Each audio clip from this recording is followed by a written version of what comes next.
भारत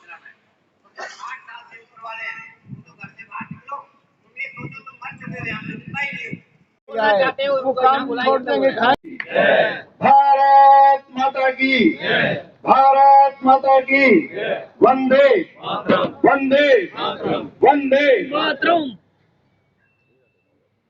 हमारी भारतीय वरिष्ठ नागरिक राष्ट्र सुरक्षा संघ का कार्यक्रम जैसा हमने आयोजन किया था, तीसरे वर्ष में ये प्रवेश करने जा रहा है।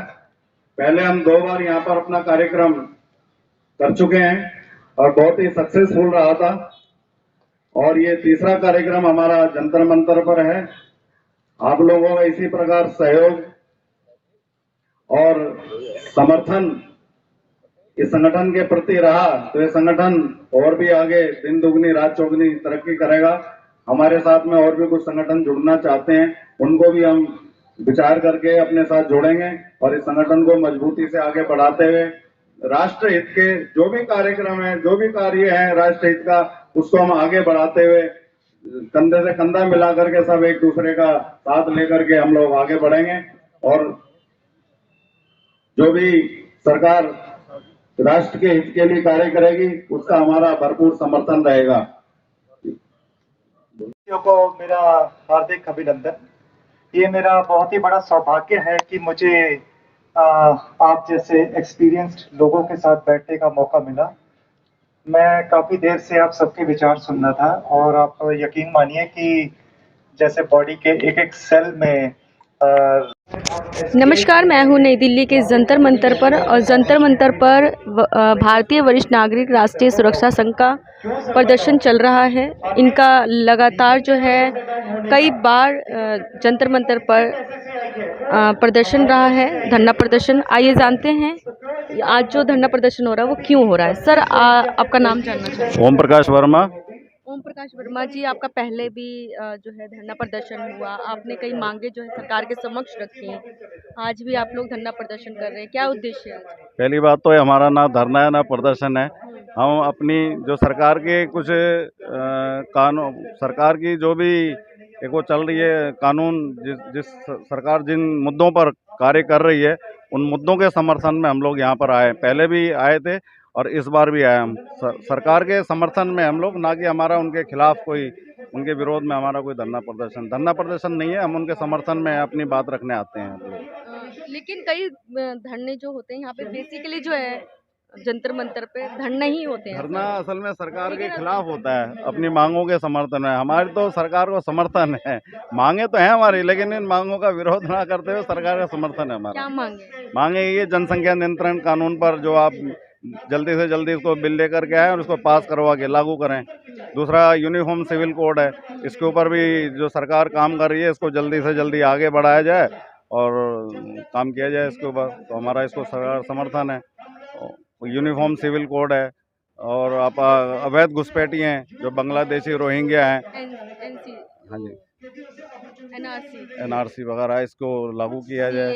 हाँ, सीएए को लागू किया जाए।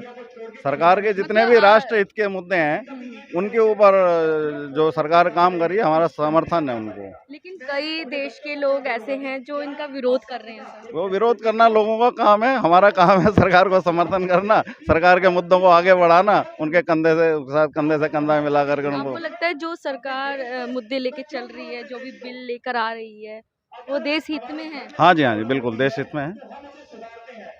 जनसंख्या नियंत्रण कानून देश हित में है, यूनिफॉर्म सिविल कोड कानून देश हित में है। वोट लेने होते हैं तब तो सरकार इन्हीं लोगों के सामने नहीं, पीछे हमने जो तीसरा हमारा ये कार्यक्रम है और ये पार्लियामेंट वोट लेने जाती है सरकार, जब चुनाव होते हैं तो इन्हीं लोगों के पास जाती है सरकार। नहीं, इसमें भी वोट का तो कोई वो है ही नहीं मुद्दा। क्यों नहीं है सर? तब तो इनके आधार कार्ड बनते हैं, सरकारी आधार कार्ड मुहैया कराते हैं। वो विरोधी लोग हैं जो बना देते हैं उसको, तो उसके ऊपर तो जब सख्ती से कानून बनेगा काम हो तो उनके साथ आधार कार्ड भी इन्हें कह रहे घुसपैठिए जो आ गए तो सरकार ने क्यों आने दिया उन्हें? वो कहीं ना कहीं से आ ही जाते हैं, चोरी छुपे कुछ रास्ते इस तरह के बने हुए हैं। अवैध सारी एजेंसियां हैं, अवैध रूप से सर एक देश के अंदर कहते हैं सुई नहीं आ सकती, तो अवैध रूप से लोग कैसे आ जाएंगे? कुछ स्थान है ऐसे जहाँ से सरकार आ जाते हैं, लोग आ जाते हैं फिर भी, और पिछली सरकारों ने इनको समर्थन दिया है।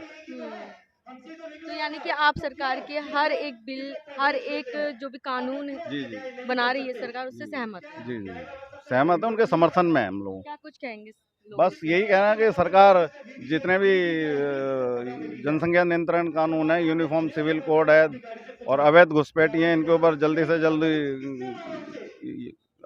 NRC है इनको, हाँ CA है, इनके ऊपर जनसंख्या जनसंख्या नियंत्रण कानून बोल दिया मैंने, इनको आगे बढ़ाए और हम सरकार के समर्थन में सब लोग। देखिए हमारे साथ जो जुड़ चुके हैं वो हैं आयोजक इस धरने के, मतलब जो कि समर्थन में कर रहे हैं सरकार के, DS डब्बास जी। सर, आप सरकार की जो नीतियां हैं उनके समर्थन में आप ये जो भी है यहाँ पर आप लोग जो धरना कर रहे हैं? धरना नहीं है हमारा। हाँ। हम जो है सेंट्रल गवर्नमेंट को सपोर्ट कर रहे हैं इन कामों के लिए, इन डिमांड्स के लिए कि वो एक आबादी विस्फोट को रोके, अध्यादेश ला के तुरंत लागू करे। दूसरा जो एक समान नागरिक आचार संहिता लागू करे, घुसपैठियों को देश से बाहर निकाले। जो भी हमारे देश के प्रति चीज़ें हैं, एक समान सबका कानून होना चाहिए, अलग अलग कानून नहीं होने चाहिए। और आज आबादी विस्फोट का जहर देश में इतना ज़्यादा बढ़ता जा रहा है जो पूरे देश को उन्नति में बाधक भी है और देश के लिए घातक भी है। सारा क्राइम की जड़ जो है आबादी विस्फोट है, इसलिए सबसे पहले सरकार को आबादी विस्फोट को रोकना चाहिए। दूसरे नंबर पर एक समान नागरिक आचार संहिता लागू करनी चाहिए सभी के लिए और इसको सख्ती से लागू करना चाहिए। इसका पालन ना करने वालों को राइट ऑफ वोट खत्म कर देना चाहिए। जितनी भी सरकारी सुविधाएं सब बंद कर देनी चाहिए उनको, और उनको एक जो भी देश के खिलाफ आवाज़ उठाता है या बोलता है कोई भी, उसको तुरंत अरेस्ट करके उसको तुरंत सज़ा मिलनी चाहिए। ये कोर्ट में केस जाते हैं, सालों सालों पड़े रहते हैं और सज़ा मिलती नहीं है। कुछ लोग कहते हैं कि हमने अगर सरकार की गलत नीतियों के खिलाफ बोला तो वो देश के खिलाफ कैसे हो सकता है? उसके तहत भी उनको जो है अरेस्ट कर लिया जाता है। ऐसा नहीं है, सरकार के खिलाफ की बात नहीं कर रहे हम, देश के खिलाफ की सरकार बात कर रहे हैं। की गलत नीतियों के खिलाफ यदि बोलते हैं। अगर सरकार कोई गलत नीति है तो अपोजिशन को हक है बोल सकते हैं, पर वो सरकार की गलत नीति के खिलाफ नहीं बोलते, वो तो देश के खिलाफ बोलते हैं। तो जो देश के खिलाफ बोलो तो गद्दार हुए ना मुल्क के। तो ऐसे लोगों का महंगाई बढ़ रही है, उसके खिलाफ महंगाई यदि सारी बोलते दुनिया हैं। में बढ़ रही है। ये जो फ्री का राशन खा रहे हैं वो महंगाई कहाँ जा रही है? सरकार कहाँ से लाएगी इतना? फ्री का राशन आप बात कह रहे हैं, वो तो जनता के टैक्स से ही तो सरकार दे रही है, कौन सा अपने घर से दे रही है सरकार? देखो सारा सरकार चलते ही जनता के टैक्स से है। जो टैक्स होता है उसी सरकार चलती है। सरकार की और कोई अलग से इनकम थोड़ी होती है, पर टैक्स का मिसयूज हो रहा है ना।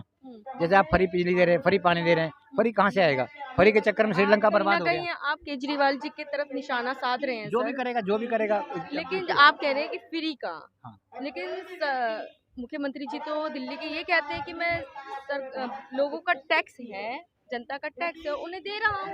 कई लोग नहीं देते हैं दिल्ली में क्या काम करा है आप बताओ? कोई एक पुल बनाओ, कोई एक स्कूल खुलाओ, कोई एक हॉस्पिटल खुलाओ, कहीं कुछ भी प्रोग्रेस नहीं। सारे रोड टूटे पड़े हैं, लेकिन लोग पूरे दुखी देश हैं। में जो है दिल्ली की हर प्रशंसा चीज- हो रही है, स्कूलों की हो रही ये है, सब पैसे देकर, अस्पतालों की हो रही है, ये सब पैसे देकर प्रशंसा की जा रही है। यहाँ हकीकत तक कि कुछ और है। विदेश के पेपरों में भी आया है। ये सब पैसे खर्च करके प्रशंसा हो रही है। मैं एक बार बॉम्बे से आ रहा था, एक अखबार में 3 जगह केजरीवाल की प्रशंसा की गई थी कि बॉम्बे का अखबार यहाँ की प्रशंसा क्यों करेंगे?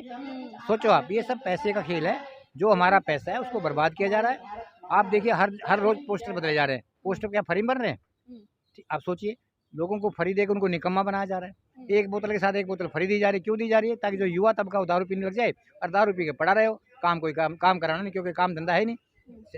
सरकार का काम होता है लोगों को रोजगार दे। मैं ये नहीं कह रहा नौकरी नहीं, कम से कम काम धंधा शुरू कराए उनका। कोई काम धंधा नहीं। लेकिन कोई अगर काम धंधा शुरू करता है तो कहीं ना कहीं उनको MCD वाले तंग करते हैं। जब सरकार करेगी तो सरकार MCD से ऊपर है, ऐसा कुछ नहीं होता। अगर आप ईमानदारी से सही काम कराते हैं कोई दुखी नहीं तंग नहीं करता। लेकिन सर आप आज भी चले जाओ, रेडी पटरी वालों की मतलब दुकान, मतलब जो ठेला होता है उसको उठा लिया जाता नहीं, है। रेहड़ी पटरी वाले रोड पर रेहड़ी लगा क्यों रहे? रोड बंद करे, आने जाने और कितनी दिक्कत होती है। रोड को कब्जा रहे हैं रेहड़ी पटरी कोई वाले। एक जगह मुहैया उनको- क्यों नहीं कराई वो जाती? तो सरकार का काम है ना, तो जी हम वो कराए। वो क्यों नहीं वो कराई? सरकार कराए ना, सरकार तो नहीं कराए ना उस काम को। सरकार तो ये चाहती है कि लोग रोजी रोटी में लगे रहें, रोज बीमारी में पड़े रहें, लोग मुकदमे झगड़ों में पड़े रहें, और तुम क्या कर रहे तुम्हें कोई ना देखे। सरकार की ये नीति है। आप देखिए कोई चीज़ आज प्योर मिल रही है? हर चीज़ मिलावटी मिल रही है। मिलावटी चीज़ लोग बीमार हो रहे हैं। अब सरकार चाहती है लोग बीमार हो ज़्यादा, बीमार हो हॉस्पिटल में पड़े रहें। तुम क्या कर रहे हो तुम्हें कोई ना देखे। सरकार की नीति है। तो सरकार सर दिल्ली में तो केंद्र की सरकार है सर। दिल्ली में केंद्र सरकार का, दिल्ली में केजरीवाल की सरकार है। केंद्र शासित तो है दिल्ली। तो केंद्र शासित क्या करेगा जब दिल्ली में केजरीवाल की सरकार? तो केजरीवाल करेगा जो कुछ करेगा। केजरीवाल के पास टाइम ही नहीं है जो दिल्ली के लिए। रोजगार मुहैया कराना है वो कौन कराएगा? केजरीवाल कराएगा। उसकी सरकार है। केंद्र सरकार कुछ नहीं केंद्र सरकार का अपना अलग है ना, तो केंद्र का तो केंद्र के मामला है, यहाँ तो दिल्ली सरकार का है। आप देखिए ना, लेकिन वो कहते हैं एलजी साहब के समक्ष ये हम सब बहाने दे- बनाते हैं, एलजी साहब के बहाने बनाते हैं। अच्छी अगर अच्छी नीति लाए तो कोई एलजी मना नहीं कर सकता, सही काम के लिए कोई मना नहीं कर सकता। अब काम ही उल्टा सीधा करोगे तो एलजी क्या करेगा? आप ये बताइए, लोगों को निकम्मा बनाया जा रहा है फ्री दे के, उनको काम धंधा क्यों नहीं दिया इन्होंने? काम धंधा देते, उनके धंधे करवाते, बिजनेस कराते उनके, तो लोग क्यों? कितने बांग्लादेशी केजरीवाल ने बसा दिए, उनको फ्री बिजली फ्री पानी कहाँ से आएगा? हमारा टैक्स का पैसा वो कहते ये हैं बर्बाद कर रहा है। बांग्लादेशी आ कैसे जाते हैं? सरकार कहीं ना सरकार पाल रही है उनको, केजरीवाल बुला रहा है ना, जब आ रहे दिल्ली में कैसे आ जाए? दिल्ली से बाहर निकाले बाहर से केजरीवाल, एंट्री कैसे हो जाएगी सर? दिल्ली से बाहर निकाला ना केजरीवाल, बाहर क्यों नहीं निकाल रहा उनको? क्यों उनको रोटी बिजली पानी सारा दे रहा है? सब कुछ केजरीवाल पाल रहा है उनको। केजरीवाल को वोट चाहिए ना लोगों की, केजरीवाल को सिर्फ वोट चाहिए, वोट से मतलब है। दिल्ली में कितना टिकता है, कभी पंजाब भाग रहा है, कभी यूपी भाग रहा है, कभी दूसरे स्टेट भाग रहा है, भाग ही तो रहा है। कहते हैं पुलिस हमें दे दो, हम पुलिस सुधार देंगे, पुलिस उसी की पुलिस क्या करेगा पुलिस लेके? लेकिन केंद्र के हाथ में पुलिस तो दिल्ली में। पुलिस की उसकी सुन रही है सारे, जो कह रहा है पुलिस करने लग रही है, सारा काम कर रही है पुलिस अपना काम। पुलिस पे तो बहाना ढूंढ रहा है, अगर कोई बहाना डाल दो कि सरकार के ऊपर, तुम अपने आप सेफ हो जाओ। अरे तुमने क्या करा इतने सालों में? लोगों को बेरोजगार बनाना, लोगों को लाचार बनाना, लोगों को अपाहिज बना रहे हो तुम। अपाहिज बना, जैसे कुत्ते को हड्डी मिल जाती है ना, कुत्ता हड्डी चबाता रहता है, मसूड़ा को क्या करता है, खून उसे आता है तो कुत्ता समझता है हड्डी में से खून आ रहा है। इसने तो लोगों को ये फ्री बिजली फ्री पानी देकर कर दिया। अरे तुम लोगों को काम क्यों नहीं कराया? लोगों को क्यों निकम्मे बना रहे, क्यों अपाहिज बना रहे लोगों को? कुछ काम कराओ ना, काम धंधा दो ना। और हमें कुछ कहेंगे हैं जनता से, क्या कुछ कहेंगे? जनता से हम कह रहे हैं जितने बेरोजगार हैं दिल्ली में, एनसीआर में, एक प्लेटफार्म पर आ जाओ। बेरोजगार कॉन्ट्रैक्ट पर काम करने वाले एक प्लेटफार्म पर आओ और युवा बेरोजगार पार्टियां गठन करो। अगले 25 के इलेक्शन में केजरीवाल अपने आप भाग जाएगा बाहर, कोई जगह नहीं मिलेगी केजरीवाल को।